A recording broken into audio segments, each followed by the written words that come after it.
رسول اللہ صلی اللہ علیہ وآلہ وسلم نے ریاست مدینہ کی شکل میں جس حقیقی فلاحی ریاست کی بنیاد رکھی تھی، مولا علی نے اپنے عہد خلافت میں اسی روش کو بطور امیر المومنین جاری رکھا۔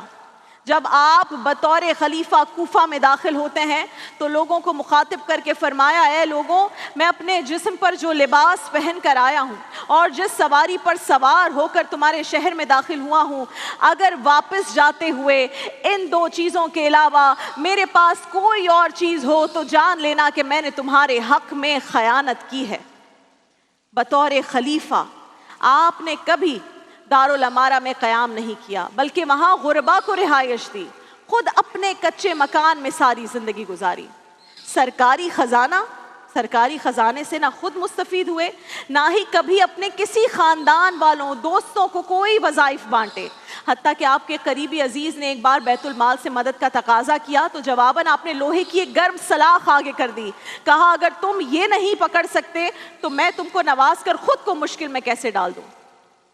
بیت المال سے کبھی ایک پائی بھی اپنے اہل خانہ یا اپنی ذات پر خرچ نہیں کی۔ کئی بار نوبت یہاں تک آ گئی کہ اشیاء خورنوش خریدنے کے لیے آپ کو اپنی تلوار اور زرہ تک فروخت کرنی پڑی، اور چشم فلک نے وہ نظارہ بھی دیکھا کہ مسلمانوں کا خلیفہ جو کی سوکھی روٹی پانی میں ڈبو کر کھاتا تھا، اور روٹی بھی وہ جو اتنی خشک اور باسی کے ہاتھ سے ٹوٹتی نہیں تھی۔ اور جب کسی نے حیرت سے پوچھا کہ یا امیر المومنین، آپ روٹی کے یہ خشک ٹکڑے اس حالت میں جو روٹی ہے وہ کیوں کھا رہے ہیں؟ تو فرمایا، اللہ کی قسم، میں نے رسول اللہ کو اس سے بھی زیادہ سوکھی روٹی کھاتے ہوئے دیکھا ہے، اور اگر آج میں نے رسول اللہ کے طریقے کو چھوڑ دیا تو ڈر ہے کہ کہیں میں ان سے چھڑ نہ جاؤں۔ اللہ اکبر۔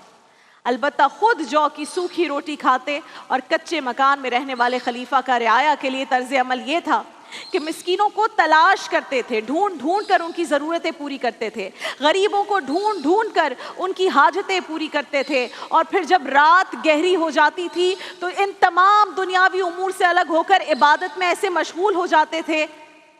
کہ اس کی کوئی مثال نہیں ملتی۔